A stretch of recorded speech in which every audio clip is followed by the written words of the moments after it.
เธอมาตรงนี้เน่เก็บของเล่นมาเลยทำไมมาเร็ว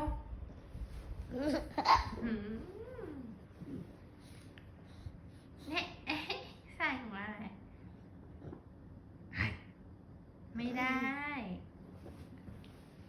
เดี๋ยว